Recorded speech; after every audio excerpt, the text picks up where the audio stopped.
Hello and welcome to episode 3 of Superannuated Starman. I'm your host, Sean Ryan, and back with me is Chris Duerksen. How are you doing today, Chris? I'm doing great. How about you, Sean? I'm doing pretty good, and we have a very special guest this week, Chris Berkley. Berkley, how are you doing? Oh, I'm doing pretty good. It's fantastic. You ready to talk about some Zelda? Oh, yeah. Been looking forward to it. Okay. Well, we're going to do a brief history, and then we will move on from there. So, talking about Zelda, or more specifically, The Legend of Zelda: A Link to the Past, it is the third entry in the Zelda franchise. We're not going to be talking about the timeline or anything like that. We're just going to talk about this game and its specifics. It was released in 1991 in Japan, in 1992 in North America and Europe, specifically on April 13th, 1992 in North America. This game was produced by Shigeru Miyamoto, the series creator, at a time when most SNES games were 4 megabit or 512 kilobytes. This game doubled that using 8 megabit or 1 megabit to allow for the extra graphics and music. And speaking of the music, it was composed and arranged by Koji Kondo. This game went on to sell over 1 million copies in the US and over 4.6 million copies worldwide on the SNES alone. A Link to the Past was ported to the Game Boy Advance and was re-released on the Wii, the Wii U, the new Nintendo 3DS via the Virtual Console, and on the Switch via Nintendo Switch Online. It also received a pseudo-sequel on the Nintendo 3DS, sorry to butcher that, The Legend of Zelda: A Link Between Worlds, which borrows heavily from A Link to the Past. So, Berkley, since you're our special guest, why don't you start us off with your childhood memories of the game? Well, A Link to the Past was definitely a transformative game for me. The world itself seemed like it was teeming with all kinds of secrets and made it feel like a world. It felt like a lot of the world was exposed for you, so I spent a lot of time in my childhood going around and seeing things like the book in the library towards the beginning of the game, and you see it right at the start, and so I would spend way more time than I should have trying to figure out how to get that book and hunting around the room and stuff like that, just to find out later that you get it as a reward for doing another dungeon. And so I was definitely, when I was a younger child, I was very absorbed with the world, and my grandma would give me a lot of tips with the game. I remember being very impressed because she had a save file on there where she actually beat the game, which I thought was impossible, just because of how long it was. No, I mean, I spent years playing this game. It was definitely a very transformative childhood game that set up my love for role-playing games for the future. Did you beat it as a kid? Yes, over How years. Long? Oh, it took you several years, okay. Yeah, I mean, I probably played it, probably around 8. I probably started like 8 years old, and then I would play it, and I would delve deep into it, and then I would get to a certain point, and then I'd be like, oh, well, I can't get past this dungeon. Let's make a new save file. I did the exact same thing. There's a history with me with all kinds of games. I would get to a point, couldn't beat it, especially in the Super Nintendo era, because those games they didn't hold your hand. I mean, even Zelda, which I don't consider a particularly difficult game, there's puzzles in it where they don't explain it, and you're just like, okay, I've got the tools, or I need to go get the tools, but they don't tell you how to do it. They don't give you hints or anything. So, but which I really enjoyed as a kid, because then when you managed to overcome that puzzle, you felt like you earned it yourself. So, lots of time spent in the game. Did you already own a Super Nintendo, or was this something that you had to rent? Either the system or the game? So growing up, we owned a Nintendo and a Super Nintendo. And we didn't own very many games. And actually, I didn't own this game, but my grandma would always let me borrow it. So I would borrow it for months, potentially for, very long time. And she was fine with it because I was the grandchild that loved to play the game.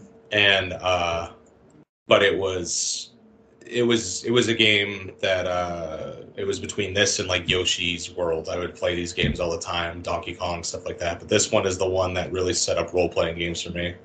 It was like how my current kids view a game like Skyrim, where it's this big open world that's what Link to the Past was for me. So after you beat the game, did you ever replay it? I know you said it took you a couple of years, but once you knew how to beat it, did you ever go back? Oh yeah. I would say my favorite part of the game is the original 3 pendants. So most of the time I would play through the starting dungeons, and then I'd end up making a new save file just to play through the same 3 dungeons again and fight the boss and stuff. The Dark World was always more confusing for me because it just felt bigger for some reason. Like there was more to do in the Dark World because that's where it kind of took some of its training gloves off, I guess. But yeah, I definitely would go back and replay it. I've kind of fallen off of it, but for a while I would go back and replay it every couple of years or so. So you mentioned that the Dark World seemed larger or much bigger. So with that, there's several dungeons compared to the 3 pendants that you get to first receive. So you have, I think it's 7 dungeons that you have to beat before you can go to Ganon's Tower. Yeah, that sounds right. 7 dungeons, and they're like twisted versions of the Light World. And I just remember them being more difficult, more intricate with its puzzles. Even the bosses seemed kind of grander. I mean, it seemed like at that point they were kind of like, here's this big open expanse. We kind of taught you how with the 3 pendants, how to kind of the synopsis of how you're supposed to play this game. And then they were like, well, here you go. Now here's this open world. Figure it out yourself. Yeah, absolutely. While you were playing as a kid, what did you find to be the most difficult part of the game? Well,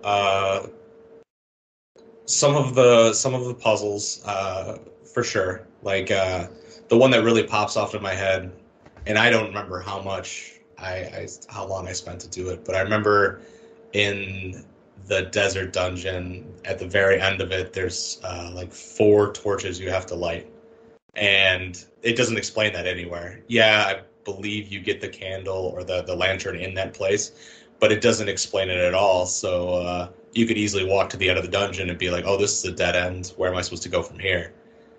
I remember puzzles probably were the challenging part. I've never been particularly great at puzzles.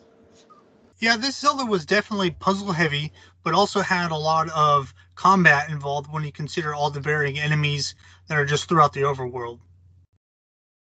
Yeah, and that's one thing I loved about it too, is you'd be by the castle and you would get more knights and different types of soldiers and things like that. And then you go up to the mountains and you just would fight bizarre creatures that are different from civilization. It made the world feel more like a complete world and not just like a video game. So you mentioned that your grandmother would help you out through the game. What kind of things did she help you with? Well, my grandma had a passion for video games, and so most of the video games she owned, she had actually played through them. So she would know secret puzzles and stuff. Like, she's the only reason I was able to find one of the hidden rooms in the game, was because she had it. And I mean, she probably got it from looking at a strategy guide, but still, she would help me with things like this. And it was a good bonding experience. But then at the same time, like, there were certain puzzles where I'm just like, I'm lost. Or she would tell me where to get a certain item or something of that nature. Was there anything else you wanted to add about your childhood memories? Not really. I don't think so. I mean, it was a game that I spent a lot of my childhood on, and it's definitely a game I've moved on to different styles of games since then, but it's one that definitely formulated my video game experience and probably a lot of my childhood in general. Very awesome. Chris, let's pass the torch off to you. What are your childhood memories with the game? Well, this was one of the games that came out. It was an earlier game for the Super Nintendo, right? You said 91? 91 in Japan, 92 in the North. So this was one of those games that I just always remember existing.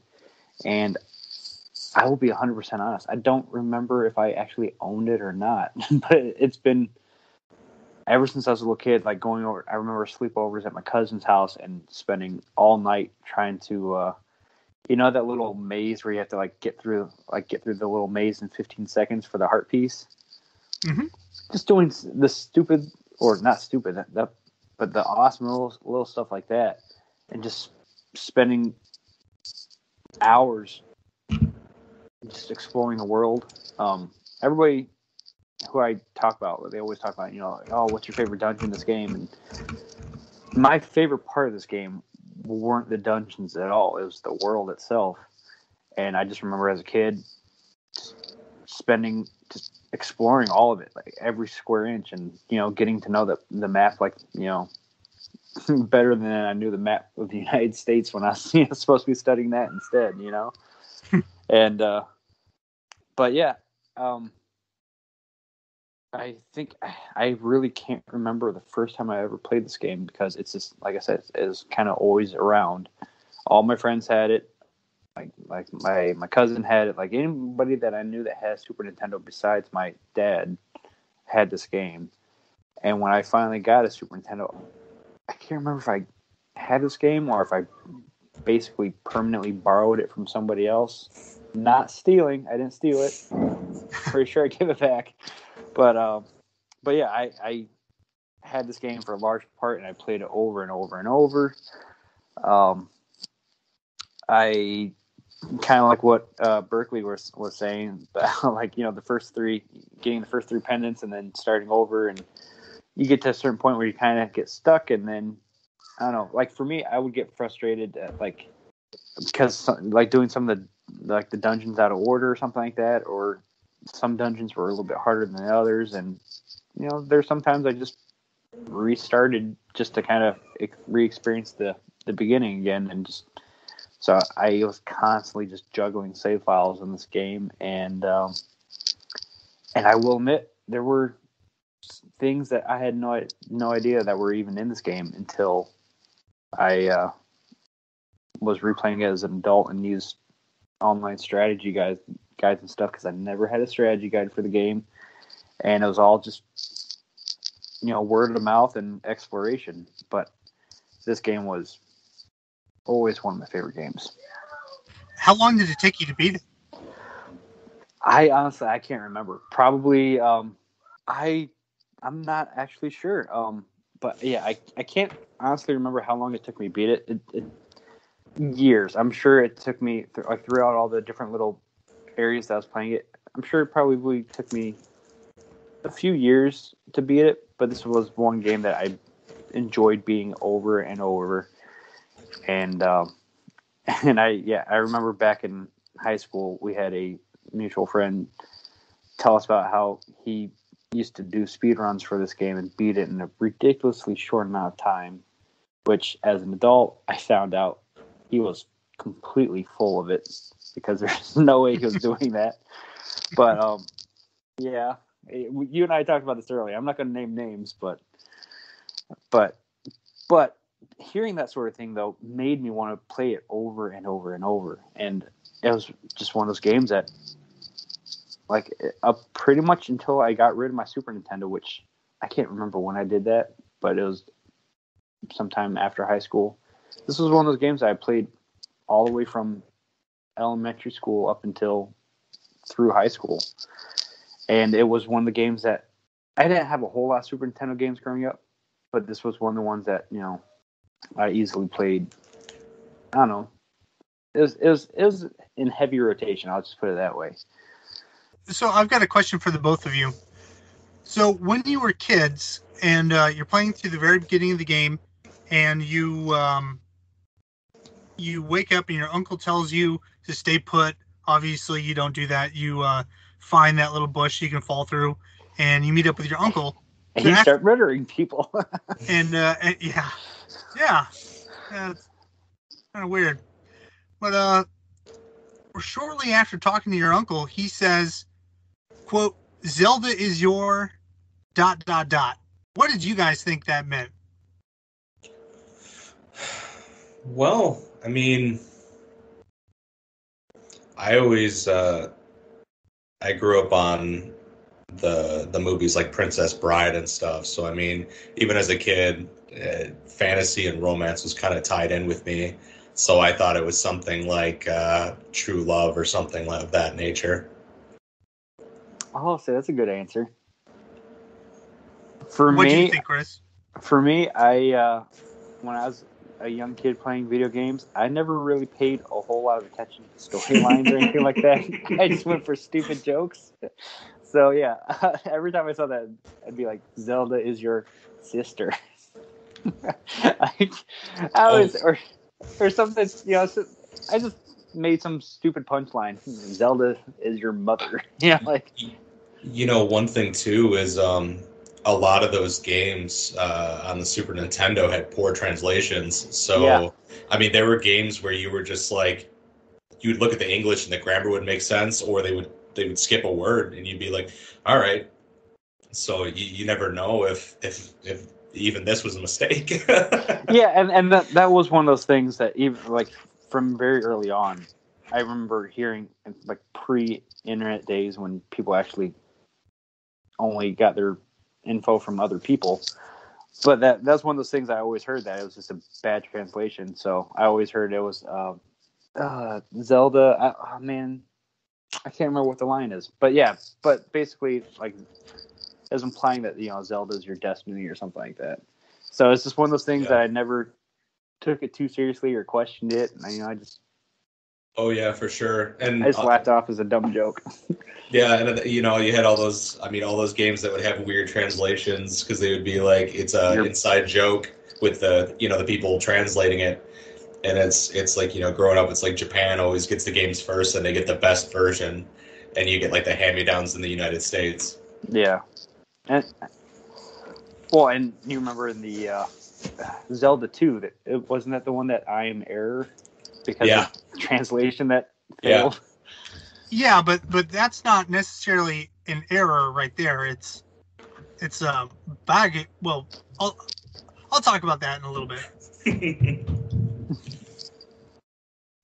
But yeah, so I mean I never paid too much attention to the storyline. So the whole Zelda is your ... I was just like, I don't care. Let's keep going. Where's the action?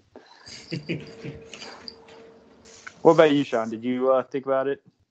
So you kind of implied that you were making jokes about it when you thought of her as your sister, but I genuinely thought that that's what he was implying, that Zelda was some sort of family relative, because you have this mysterious uncle that you live with in this house that only has one bed. So, I mean, that's a weird implication on its own.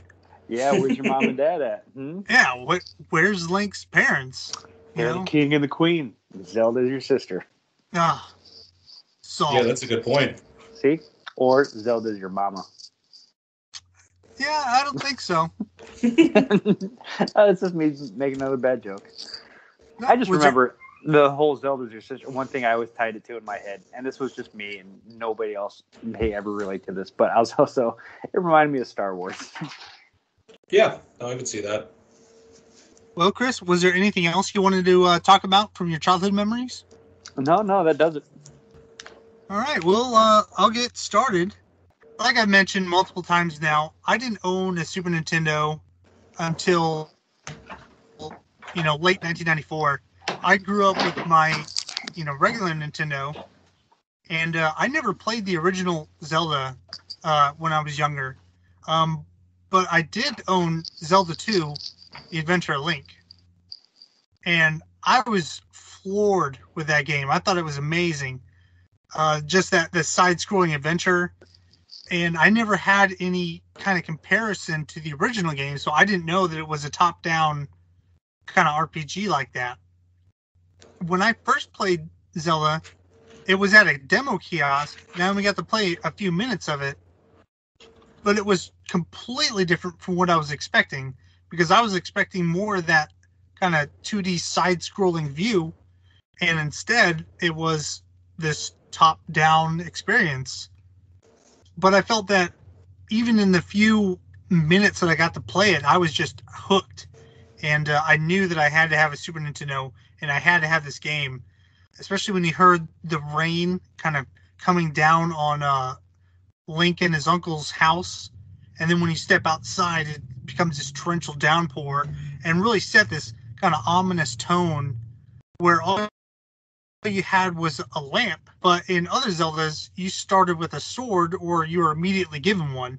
So you kind of were defenseless, just kind of wandering around the world in the dark in the middle of a storm. Can I build on that point Yeah. really quick? I remember this was one thing that always stuck in my head is that, you leave your uncle's house, and we joked about it earlier, like, where's your mom and dad? But you leave your uncle's, and as you go towards the castle, if you talk to one of the cards, he says something like, what are you doing out here, son? Go back home. And I'm like, is that my dad? Papa, is that you? Anyway. Yeah, I mean, I totally get you about the mood, because I remember very clearly, as soon as you beat the first initial castle dungeon, you get in the church, the chorus in the church, and it just, after the darkness of the dungeon and how moody that is, it's just, the atmosphere in this game was thick. And it was way ahead of its time compared to anything else. Yeah. Speaking ahead of its time, the 3D effect of the Triforce as it's coming into view when the first few seconds of the game starting was just amazing, because I'd never seen anything like that before. Oh yeah, there's a lot of nostalgia there to hear the sound of the Triforce coming together, and then that shink when you hear the sword coming through, the title logo. Such a great game. Really glad we're talking about this. Yeah, and if I can dip back in about my childhood memories, this was, like you guys said, I mean, this was also my introduction to RPGs as well. But compared to playing Mario or Star Fox or anything else like this, like, the atmosphere in this game was beautiful, and like it didn't have a leveling system, but the fact that you found items, no other games were like that for anything that I was playing. So this was completely unique compared to any other little, like, this felt like my first big boy game. I'm gonna put it that way. Like this game actually had a story that mattered rather than just platform running from the left side of the screen to the right side of the screen and rescuing a princess. Like, this one actually, compared to all the other games I played when I was a kid, was a world, and it was great. That's a good point that you bring up, that it is truly a world, especially with the light world and dark world mechanic that just made the game seem enormous. Huge. It really did. And as a kid, when we're talking about just the light world, when I was a kid, I thought the entirety of the game was just the initial quest for the first 3 pendants, getting the Master Sword, and defeating Aghanim, however you pronounce his name. Yeah, I wasn't going to try. I was just enraptured when you beat him, and then you're drawn into the another world. No, I was right there with you too. Like, that was a twist that my little brain didn't see coming, and it just really, I don't know, it just really blew the game out. It's just awesome. Well, it's definitely it's one of those things where it really made the world feel massive, because you go and you've spent hours going through these 3 dungeons, and then you're like, oh, you're not even halfway there. And it's like they just pull back the curtain, and they're like, and here you go, here's the rest. And you're like, here's a darker world where everything's sinister. And it's crazy. And let's be completely honest here. I mean, like, Berkley, you're younger than Sean and I. Mm-hmm. But when this game came out, I was probably playing this between 8 and 16 years of age. But when I started playing this game, I was probably 8 or 9 years old, and I was just happy, just running around the global map, just killing guards and collecting gems, and just checking out the map and everything. Like I said, like, that was my favorite part of the game. Cutting grass. Yeah. I cut every bush and every grass. I mowed everybody's lawn in that game. Mm-hmm. And but that kept me occupied for hours. So I mean, those first 3 pendants, the fact that it switched to a Dark World after that. Well, actually, the first 3 pendants, and then going to the castle, and it was after on the way to the 3rd pendant is when you got the mirror, right? And you needed the mirror. You used the Dark World to get to the 3rd pendant. Am I right? Yeah. So when you go up Death Mountain and you run into an old man, and you have to escort him through Death Mountain, and then he's the one who gives you the mirror. And then as you continue to ascend the mountain and you reach the top, you step on one of those teleport squares. Yeah, little portals or whatever you want to call them. And it shifts to Dark World, but you don't have the Moon Pearl yet. And so you're a little still bunny. The pink bunny. Yeah, which also, speaking of, did you know that Link had pink hair in this game? Yeah, that wasn't something that I really thought about until I was an adult and someone else pointed it out to me. Until my playthrough for this one. Like, I just played the game like a year ago, still never noticed it the entire time. And it wasn't until, because I heard other people talking about it, and I was like, oh, wait, he's got pink hair? Sorry to sidetrack. But it transports you into that pink little bunny before you go into the 3rd pendant.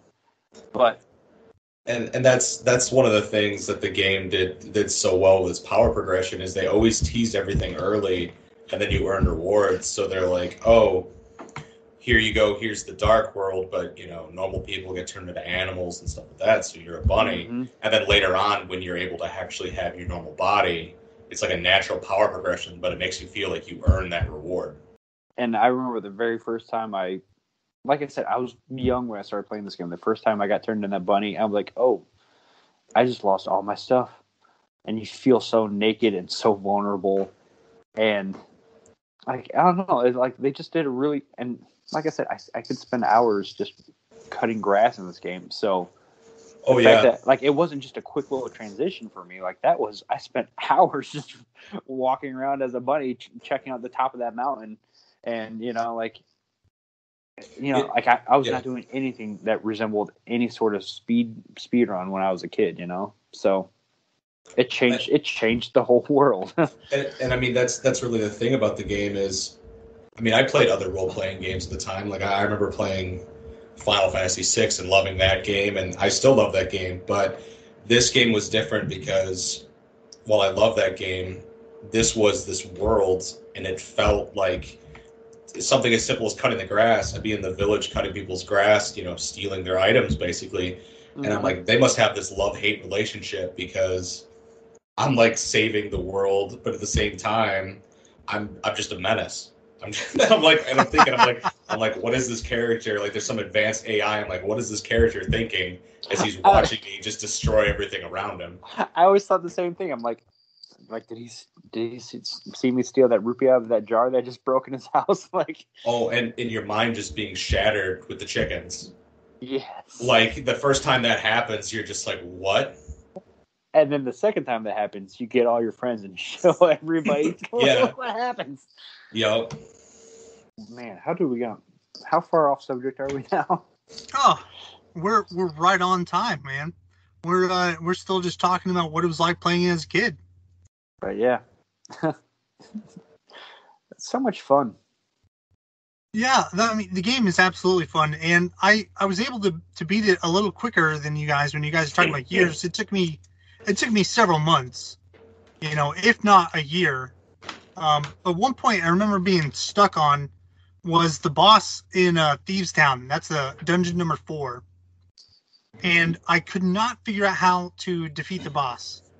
And for those of you that are listening, you have to bomb a certain portion of the floor to allow light to shine in to affect another tier of the dungeon you're in. And that kind of three-dimensionality, I wasn't even thinking about that. So that was something that, as far as puzzle design, I'd never even heard of something that advanced, if you can say that. Because when you try to rescue the girl and take her outside, she's reluctant. She won't. And so I just drug her all over that palace until eventually I brought her into the boss's room, and she turns into blind. And I thought that was an amazing twist. Oh, yeah, for sure. And I mean, that's one of those things that made this, I know we keep going back to it, but it made it feel like a world is just, there's not, I know a puzzle like that would be more common now, but back then that was like unheard of to see something like that. Yeah, absolutely. And go ahead. Oh no, I was just thinking, like, but the fact that you actually, one thing we didn't mention earlier was also all the character building as part of the world building. There were so many little characters, and like you said, like the villagers that you go harass or help out, whatever. But even this one, you're helping this girl around, trying to like figure it out. Like there's just so many. They did such a great job with all the tiny little characters that really did make it feel like a complete world. It's not like, it wasn't like other games where, like you could see a map on, a city on the map, but it was empty. Like it's just representing a city. Like these were towns with people, and with people you could talk to and interact with, and bratty little girls that would call the guard on you. Like they did such a great job with all the characters, and you're helping this one girl out, and then it turns out she's the devil in disguise. Like another thing about traversing the world that we didn't really talk about was just how fun it was to run around, especially after you got the Pegasus boots. So that was a complete game changer for me, instead of just slowly walking back and forth. Oh yeah, for sure. I mean, Pegasus boots, the gloves where you can pick up rocks, flippers where you can swim. I mean, and everything you earn is just, it's one more step where you can explore this world and wonder what's around the corner. And it's something as simple as like the boots, the flippers, where you're like, now you can explore the waterways. Mm-hmm. And you're like, oh, I didn't even know that was possible. And for me as a little kid, it took me forever to find the flippers. I knew there had to have been something going on with that water, because you see the clues. Like you can, I shouldn't say clues. You see islands on the map and stuff with like how do I get to those? It took me forever to figure to get the flippers the first time. Like it blew my mind. Well, when you jump in the water without the flippers, it just immediately brings you back to the land. So in my mind, there was no going into the water. Yeah, same here. I never even tried for the longest time. And you can get really far in this game without going into the water until you finally do. I can't remember if is there a point where you have to go in the water for anything? I think there's a dungeon that you have to swim to in the Dark World. The Ice Palace. Yeah. Okay. Yeah, it would take me a long time as a kid, it took me a long time to find those flippers. But the Pegasus boots, I'm so glad those were in the beginning of the game, because otherwise, I remember as a kid, and I still do this even when I play it every time. Every time you load into a new screen, I just start dashing across the screen every time. I'm just constantly in sprint mode. So, do either of you have anything else that you want to mention for your childhood memories? Even as a kid, I loved the music. Yeah. We haven't even discussed we briefly touched on it, but the songs are definitely iconic when it comes to what is Zelda. When you hear the fanfare as it plays through most of the game. I mean, do you want to talk about the music really quick? Well, let's talk about it in the next section. Okay. I think we appreciate it a little bit more as adults. Yeah. Berkley, you got anything? No, I'm basically ready to move on to the music too. As soon as you start to talk about it. Mm-hmm. All right. Well, let's take a quick break, and when we come back, we're going to talk about The Legend of Zelda: A Link to the Past as adults and what it was like playing today.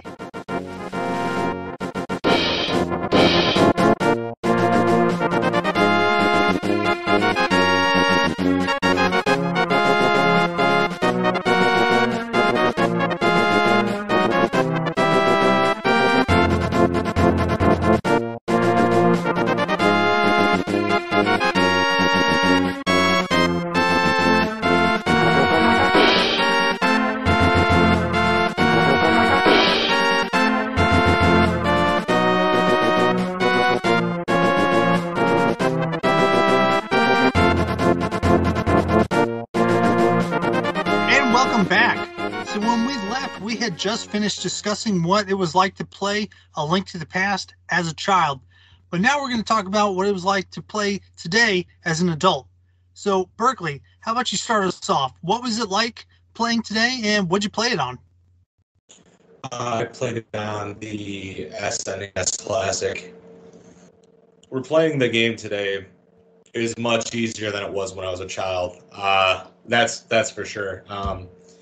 The expansiveness of the world is still there. The openness is still there.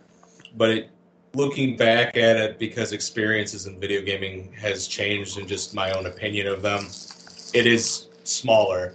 And because of that, I mean, that's not just a negative thing. It's easier to figure out the puzzles even if I haven't touched them in a while.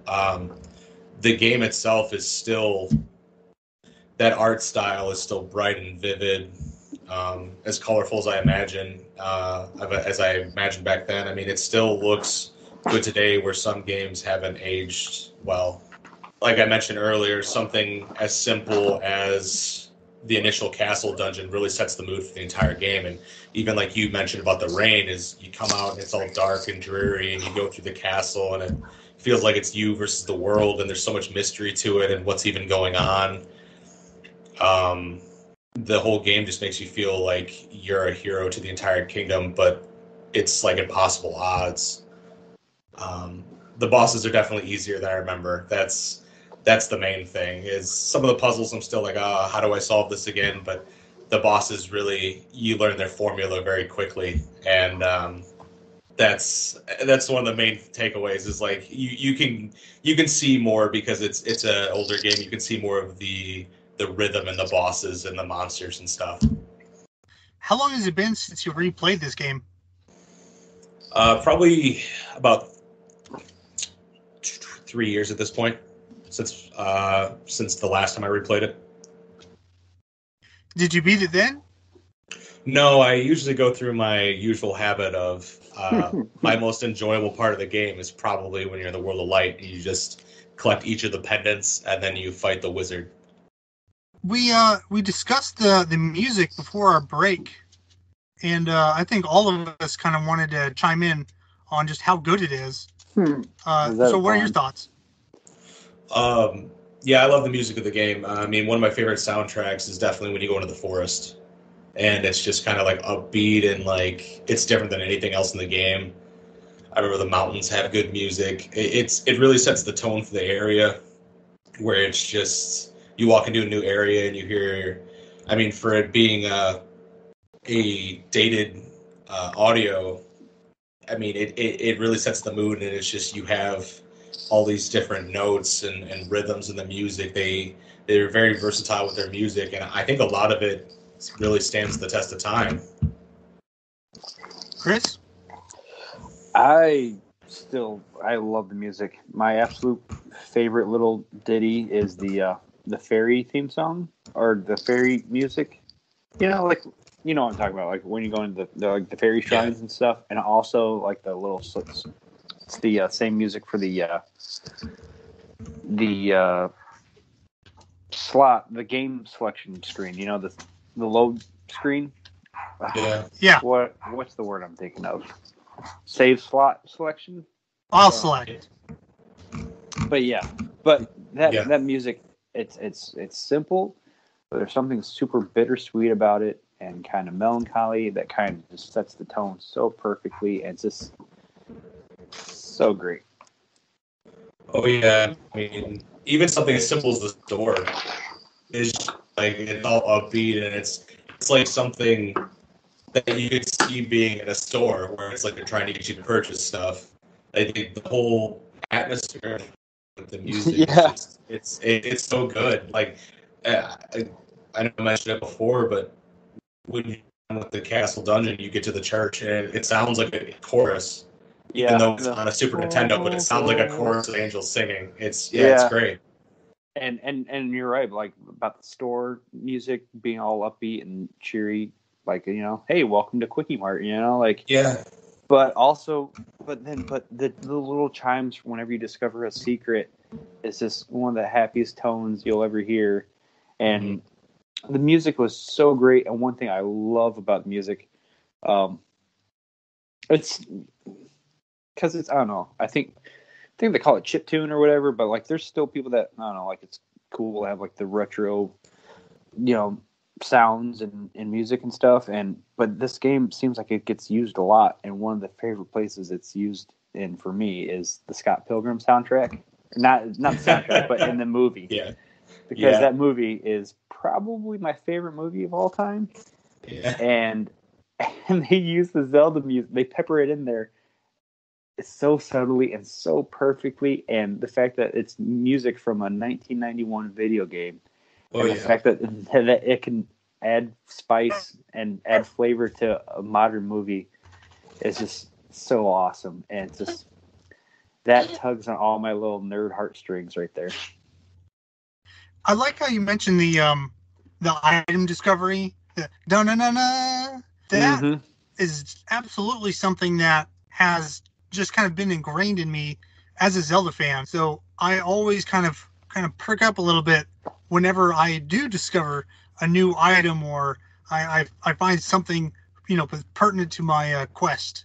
And it's just, and I believe this was the first game, because they reused a lot of the themes of the soundtrack, or a lot of the, reused a lot of the soundtrack, a lot of the chimes, a lot of the tones, whatever you want to call it, jingles, throughout other Zelda games. But I'm pretty sure all the major ones all started with this game, and they've just been reused and readapted for all the other, and modernized for all the other Zelda games. Well, speaking of all the other Zelda games, Berkley, we were kind of talking off air a little bit. How does this game compare to other Zelda titles for you? Well, so the the elephant in the room is most people will say Ocarina of Time is the best Zelda game. But I think it's this one, because I think this one perfected the Zelda formula. And I think a lot of games to this day emulate this game. Including Ocarina of Time. Bang. Exactly. I'll say it. And I think this game ages better than a game like Ocarina of Time, combat-wise. But this game for me, I mean, I've played the original Zeldas, 1 and 2. I played Link to the Past. I played the one for the Game Boy Color, Link's Awakening.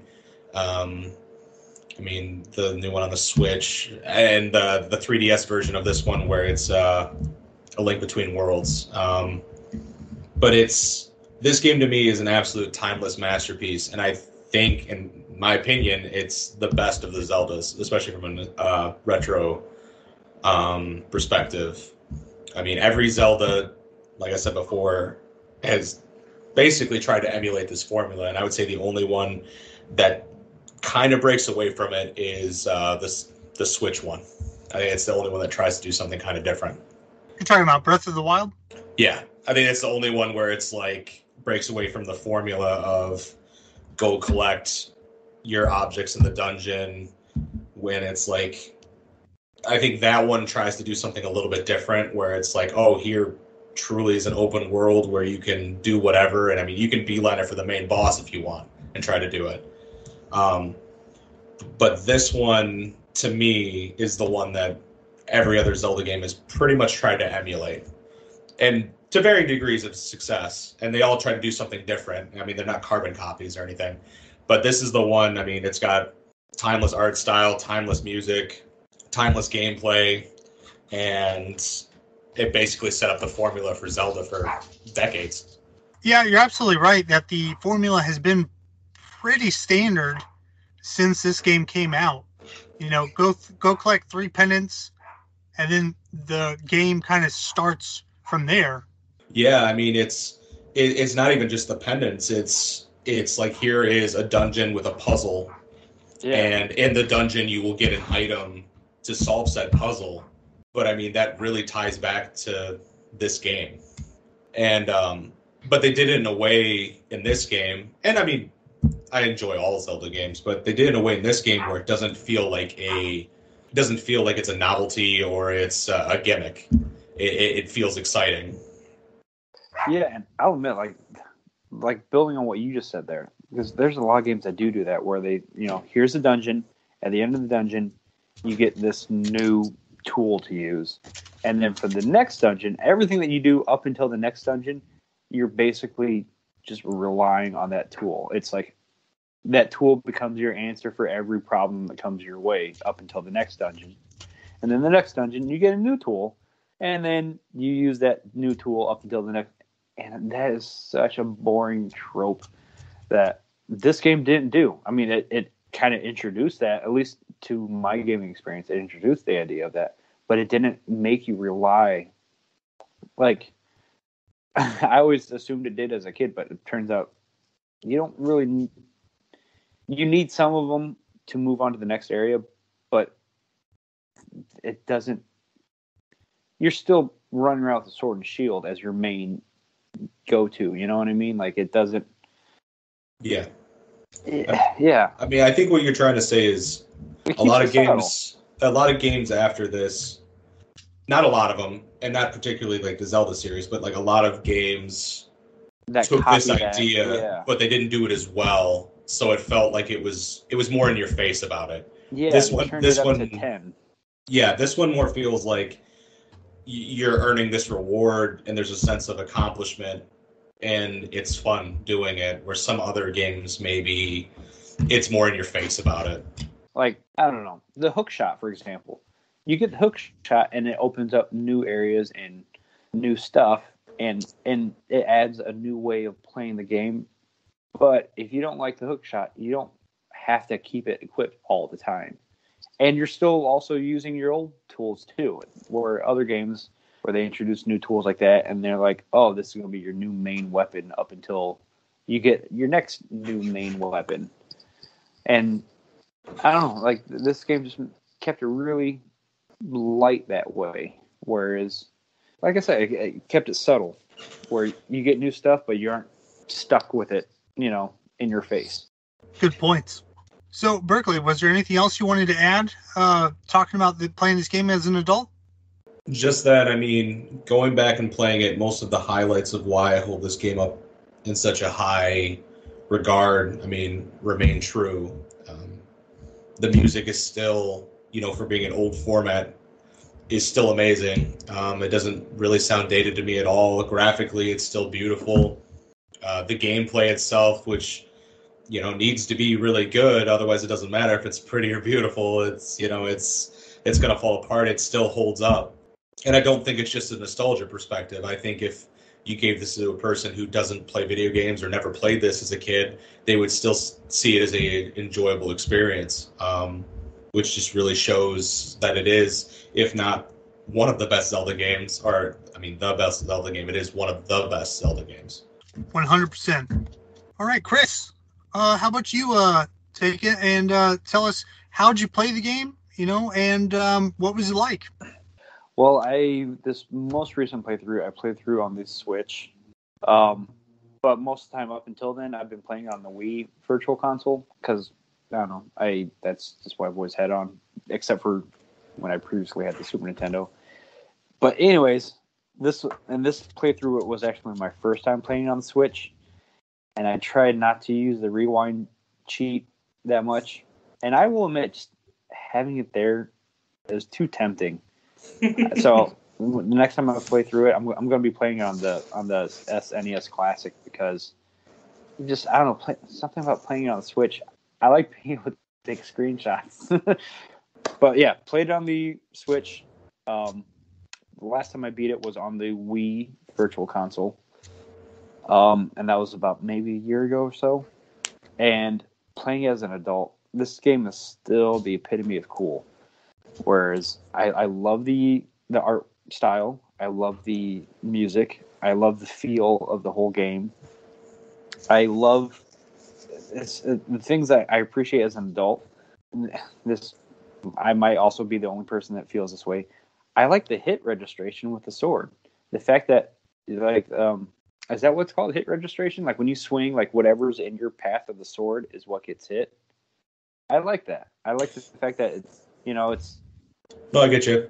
Because some games can feel floaty, and it just feels like you've earned the hit. Yeah. Versus some games where if you miss, it feels like, well, it cheated me. This game feels like it's fair. And for a fairly early Super Nintendo game, the hit registration is I think is actually really cool. The fact that you have to when guards are coming at you, you have to line up your sword to make sure that you aren't getting poked by their sword. Like if you're just holding it out in front of you, because that's one of the tactics that I use. I just hold it out for a charge attack and just kind of play joust. And then the little circle swing, the charge attack, I really don't actually use it that often because it's. But anyways, playing as an adult, still I love the little details like that. And also it feels a lot smaller than it did when I was a kid, and that could be because actually, and I will admit, it didn't feel that small because this is one of those games that I've replayed every few years, at least once every few years, ever since I've been able to. And it wasn't until I started playing Breath of the Wild where now this map feels small. Up until Breath of the Wild, this map still felt like, especially for Super Nintendo games, felt like a very large map still. But I love the fact that you explore every nook and cranny of it. Even as an adult, I love revisiting every new area because, like I said, like when I go to that little race where you have to get through that maze in 15 seconds, every time I go there, it reminds me of spending the night with my cousin Billy and playing it with him. And this game is just such a nostalgia trip. And I love it. And it's still got a good challenge of gameplay, so it's not boring. It's not too easy. This is one of my go-to. Pretty much every game that we've done a podcast so far has been like a classic game that I like to replay. But this is also definitely very high up on that list because I love this game so much. And anybody that hasn't played it yet, do yourself the favor and play it. I mean, I just want to play on a couple things you said real quick. When you were talking about exploring every nook and cranny, I mean, the thing this game does really well is that it feels like it doesn't waste your time to do so. It feels like there's something there. Like it's not, and even if there's not, you kind of wonder if there is because the game is so packed full of things. I mean, something as simple as a rock, you're like, well, I remember the first time where you see the big rocks and you're like, well, I can pick up the little rocks. I want to pick up the big rocks and see what's under the big rocks. And then if you open a place and there's a hole in there and you fall in there afterwards, like it's just, the game is just, it rewards your time and doesn't waste it. And then when you were talking about guards too, with the hit registration and stuff, I remember the first time you run across a guard with a ball and chain, I was just like, this guy's cheating. like what, you know what I mean? Just the experience of like just being there and he's just like starts whipping it and covering like the entire room with a ball and chain. I'm like, what is this? Yeah, I think you're talking about the guard where when you rescue Zelda in the very beginning, you have to go against that guard right at the very beginning. And as an adult, I kind of wish they had more of those guards everywhere. Yeah, because you're clearing the place and it's like pretty easy, right? And then you get to him and you're like, what is this guy doing? I just wish that they had, like, instead of just the regular old schmucks walking around with swords and spears, throw those guys out. Like, it would have been so much cooler if, because how many times do you run into that guard? I can't. Is it just the one time? The one pops in my mind. I can't remember if you fight another version of the same guard somewhere else. Like I want to say you do, but I do. The one that pops in my mind is when you're rescuing Zelda. Oh, and one thing that I found out about more recently, I have not had a chance to do it yet, but is the item shuffle or whatever they call it. Are you talking about randomizer? Yes, the Link to the Past randomizer. Like I had no idea that's a thing. Like I definitely want to check that one out because this is, like I said, as an adult, this is still a game that I play fairly regularly, and the randomizer will just make it amazing. Yeah, watching some of those kind of randomizer speed runs, it just blows my mind how far the game has come when they just have mastered all of these exploits, for doing using the Pegasus boots to kind of shuffle over gaps. Yeah. They just kind of float across them, and that's just crazy. How do they discover that, and how do they get so good at repeating it? Yeah. And some of the ones I've seen are bomb jumping over gaps. I didn't know that was a thing until very recently either.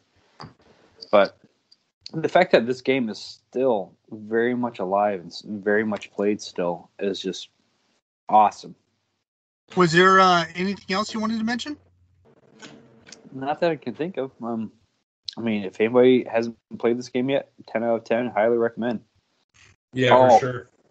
Maybe I did just think of, because I have played Ocarina at the time, and one thing, because in case anybody's out there is living under a video game rock, last time I checked, Ocarina of Time is still ranked like the #1 video game of all time. I still think it's up there. Yeah, I still think Link to the Past could definitely. I think they definitely. You're in the boat that Link to the Past is the best Zelda game ever, or Ocarina of Time is the best Zelda game ever, or I suppose even more recently, Breath of the Wild is probably one of the best Zelda games ever. But yeah, comparing the one to the other, there's so many similarities between Link to the Past and Ocarina of Time that they're both just great games. But yeah, Ocarina of Time wouldn't be anything without Link to the Past before it. That's a good point. Oh yeah, for sure. And I mean, they both built the fundamentals. I mean, for the entire series. I mean, like we both said, and Link to the Past is definitely the one that kind of set it all up, at least in my opinion. So, what's that sound coming from, by the way? What does it sound like?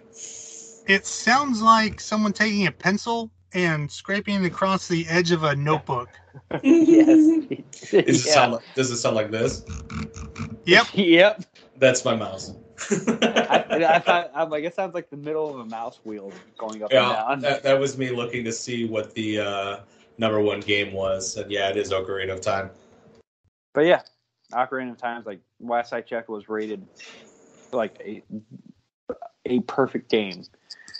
But man, I'll argue with anybody that Link to the Past is just as equally perfect, if not even better.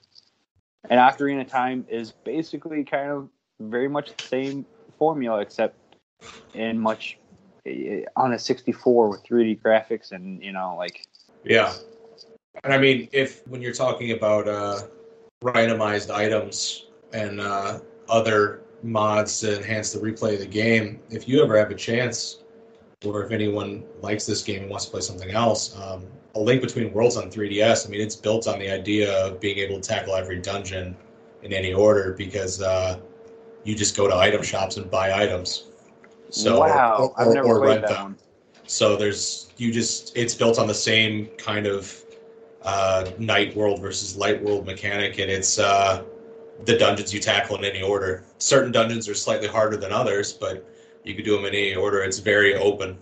Now, A Link Between Worlds, because that is I've always heard it's the spiritual successor to this game. Is it set in the same map and everything? Because it's similar. Yeah, mostly. When you compare the two side by side, there are definitely some major similarities. But in Link Between Worlds, instead of Light World, Dark World, it's Hyrule and Lorule. Yeah. And with Lorule, which is the new Dark World, it's kind of fractured in half. So you have to figure out how to traverse from one part of the map to the other. Cool. That's definitely one I'll have to check out. It's worth it. Yeah, it definitely scratches the Link to the Past itch. One thing I will admit I'm very happy about, because I did mention that this was the first time playing it on the Switch. I'm so happy I've got Link to the Past on a handheld console now. Like, that is one great thing about having a Switch, is that I can play it in bed, or I can play it, chilling while my son is taking a bath or something, like I can just the fact that I have one of my favorite games basically in my pocket now is awesome. Yeah, the portability of some of these classic games is a huge plus.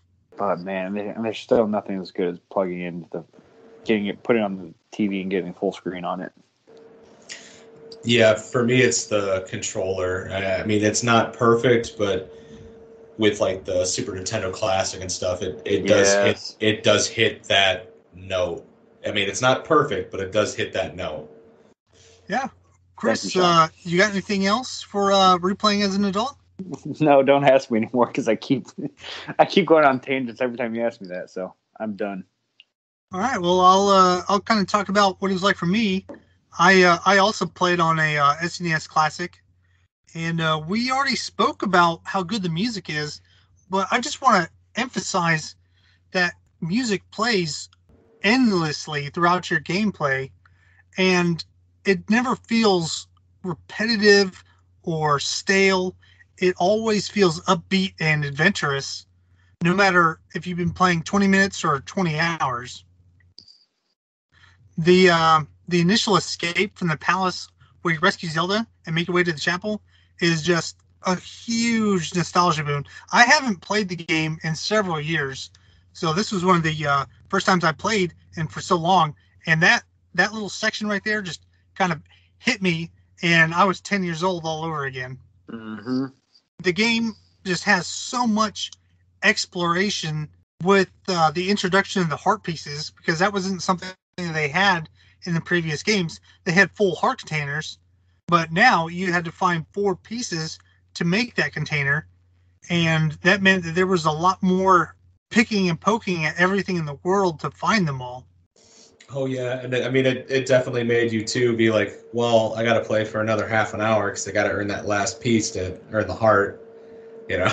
And ever since I was a little kid, it would drive me crazy if I had incomplete hearts. Yo, Oh, they used to drive me nuts.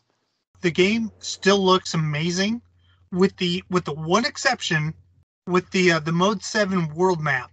So Yeah. when you push that world X, map is horrible.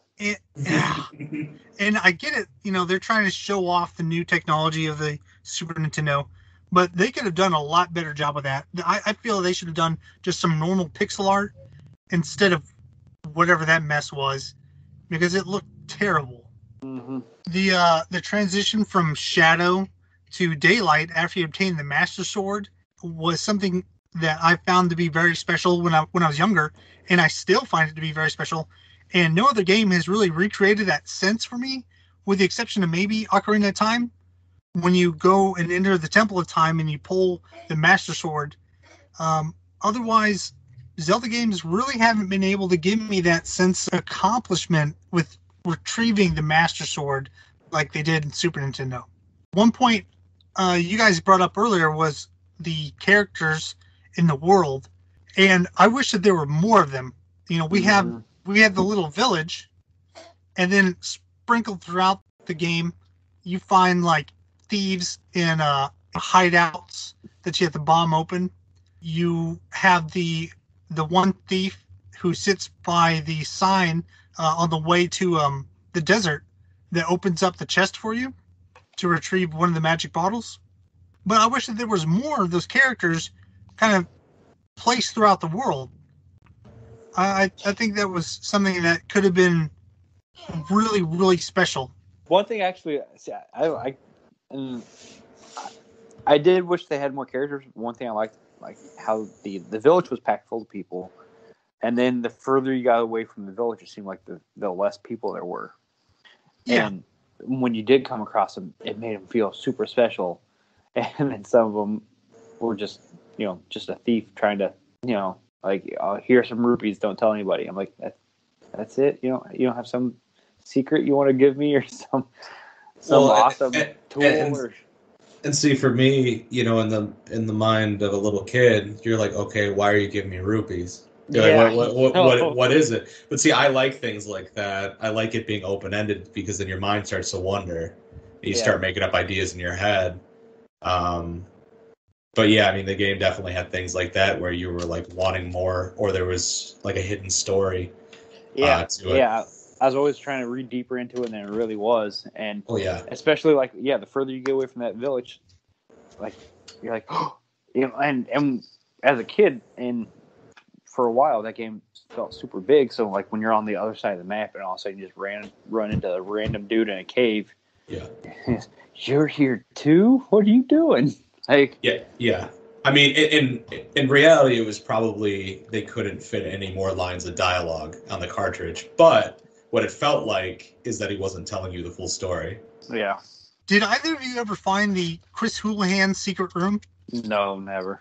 So I did, but I didn't know what it was a reference to, really. And that was only because my grandma showed me. But like, I probably would never have found it otherwise. Yeah. Because didn't you have to it was very specific to get in there. Yeah, it was. I don't know. I know she had strategy guides for it. I don't know if it was in the Nintendo Power or because she used to get those. So I don't know. Your grandma sounds like a badass. She was really into old video games, and I think I was the only really grandchild that they were appreciated current a lot of video it. games. Yes, but she would. I mean, she had on the original Nintendo, she had like a 007 game. It was like a spy game. Not even stuff that are like mainstream. She's where I played Metroids. So didn't you tell me that she also beat Mario 3 and stuff like that too? And yeah, she beat them all. That's something I didn't beat until I was an adult. I mean, she beat them all. There were certain games that I played that she didn't have. Like I said, I like Final Fantasy, especially the ones where I like Final Fantasy 6 in particular. That's my favorite Final Fantasy. But she beat every Metroid. You know, she beat every Mario. She beat Zelda, and I didn't even know you could beat that game. And she had a save file right before you fought Ganon. But then she had like a stack of like 30 or 40 Nintendo Powers that I would always read. But so she did take you into Chris O'Houlihan's room? Yes. Nice. I've never actually seen it myself. I remember accidentally going there as a child, but I don't remember how I did it. So it's just kind of one of those mysteries for me today. Oh man, I've looked it up, and Chris, I don't know if you've looked it up lately, but no. Man, I don't want to talk about without looking up, but it is. You have to very convoluted. You have to use a bomb in the right place, and it's weird to get there. Well, kind of moving on from that, we talked about some of the enemy variation, and I feel it's pretty good. Like you had mentioned, I wish that there was more knights around Hyrule, and you don't see a lot of those variations to the knights until you re-enter the palace with the Master Sword. You have those red knights that kind of have a spear and they just kind of charge at you.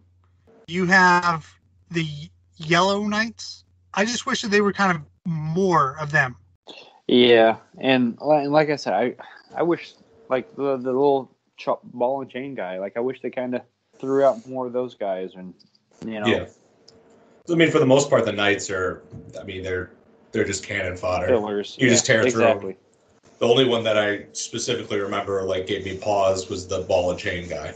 Yeah, he just looks so kind of gnarly. Yeah, and here you are as a kid, in the game, and you're like, oh my.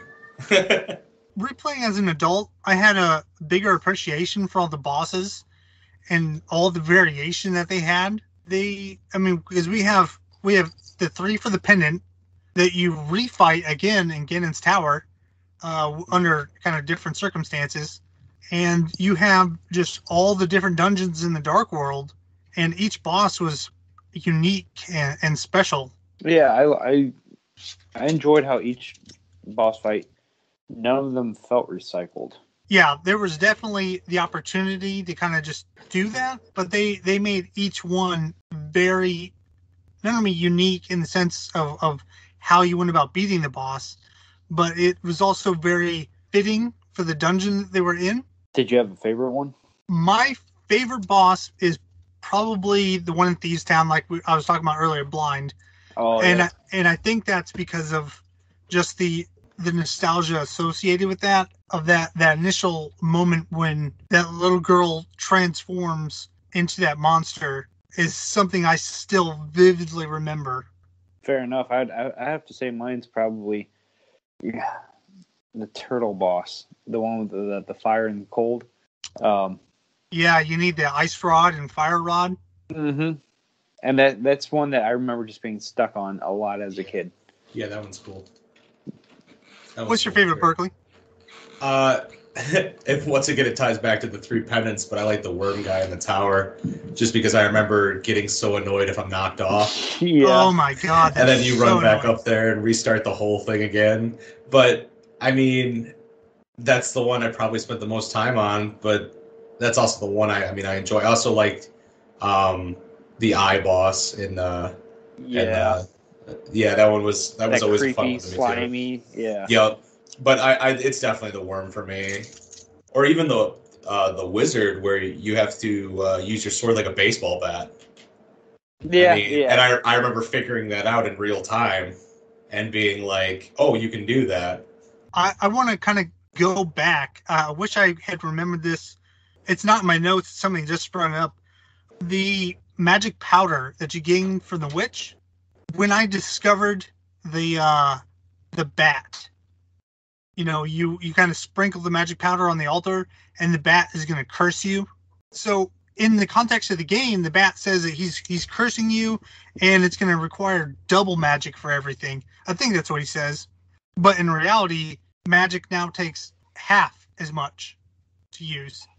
And I thought that my game was glitched, and I had got I thought I got something good, where it's supposed to be bad.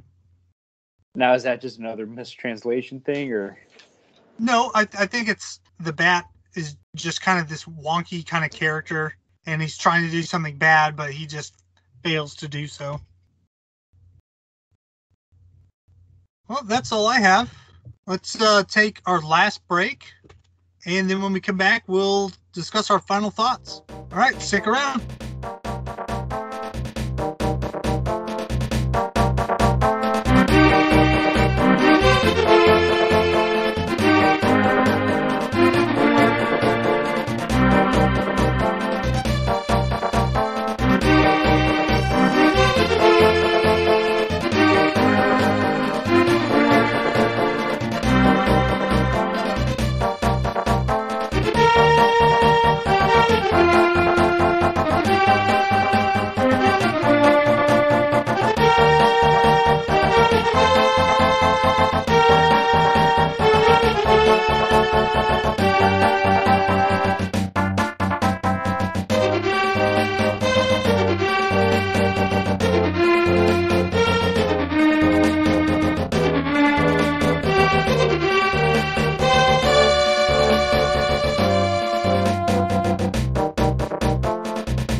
Welcome back.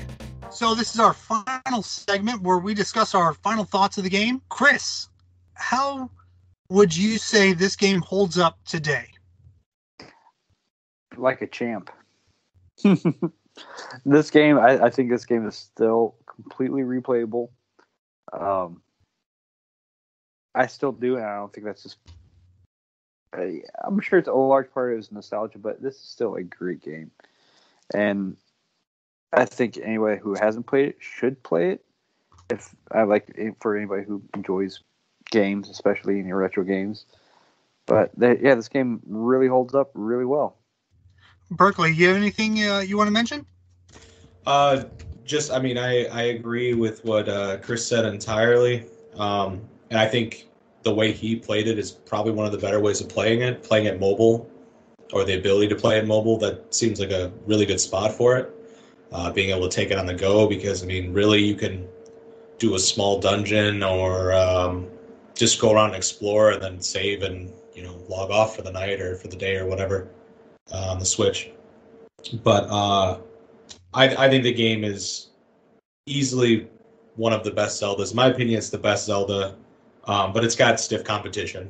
So, but I think the gameplay, like he mentioned about the hitboxes and stuff, it's all still there, and you could tell they really spent a lot of time perfecting their formula for this game. The music, the graphics. I think it's still a masterpiece. Yeah, and I would also agree. This is my favorite Zelda. In my opinion, I think it's the best Zelda. I'm definitely biased because this was the one that I grew up on. But yeah, this is my favorite Zelda. I think it's definitely easily the top 3 Zeldas if you want to count, Link to the Past, Ocarina of Time, Breath of the Wild. I mean, this one is still right up there with all of them. Yeah, and I mean, like I've mentioned a couple times, if there's if you do like a game like this, A Link Between Worlds is a good sequel to it. I think this game has some differences, and I mean, there's obviously nostalgia. Like I think I like this one more, but A Link Between Worlds is a really good successor. I couldn't have said it better. Link Between Worlds is just a fantastic game, and it definitely pays a lot of homage to A Link to the Past, but it has its own identity that it falls back on. Yeah. So for anyone that is thinking about replaying A Link to the Past, it is absolutely worth it. And we kind of hinted on it before. There are plenty of randomizers out there. You can see them on YouTube, or there are websites where you can set it up yourself. And they add a lot of replayability to the game, where if you had already kind of figured out where everything is and it's a little stale, this will change that up for you. So, does anybody else have any last words they want to mention on the game? Not me. Same. All right. Make sure that you follow us on Twitter at ReviewByte. That's Review BYTE. You can also find the podcast on iHeartRadio. And Berkley, there was something you wanted to plug? Yeah, so my my wife paints miniatures for D&D, and I think she does an okay job. I think she does an amazing job. If she doesn't have a Twitter or anything, but she does have a Facebook, if anyone would ever want to look her up and give her a follow and just see what she does, then it's Painting Myth, one word, but it's PAINTING, and then myth like mythical, so MYTH.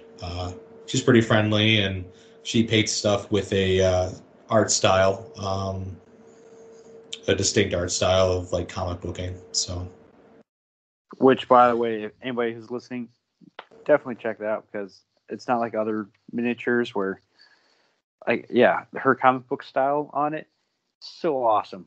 Like, the best way I can describe it, and I'm probably not doing justice here, but like, think of Borderlands, but on miniature. It's so cool. Borderlands are like other cel-shaded games where they try to emulate like a comic book art style of either like a manga or even like a Marvel or DC comic book, where you've got the highlights and stuff. Some of them are very standout. I mean, I joke, but I'm proud of her. So. Oh yeah, no, and her pieces really pop, and they look so awesome. So, do people send in their pieces to her and she paints them, or does she have a bunch on display for sale? So she does commissions, but she also will paint them either for herself or for friends, or she'll paint some and just sell them. Usually she just goes through Facebook at that point. But even if you're not interested in buying anything, like if you have a Facebook, it's worth a follow just to see what she does and see some things that I think are pretty artistic. Well, that's excellent. Thank you very much for sharing that. You're welcome. Thank you for letting me plug it. Yeah, and I want to thank you both for your time. We looks like it's going to be about an hour and a half of just talking about A Link to the Past, which is just such an amazing game.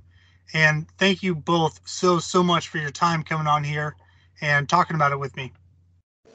Thank you for letting me come on and talk about one of my favorite games. Ditto. This game could have easily... I could talk for hours more about this game just because it's so much... Yeah, I mean, you could tell every time we have a conversation, it's like we unlock another memory. Mm-hmm. Yeah, that's probably the best way to say it. So, thank you at home for listening. We have not decided on another game yet, so it's just kind of be a surprise for the next podcast. Oh, yeah, sorry about that. No worries. So, hope to see you soon.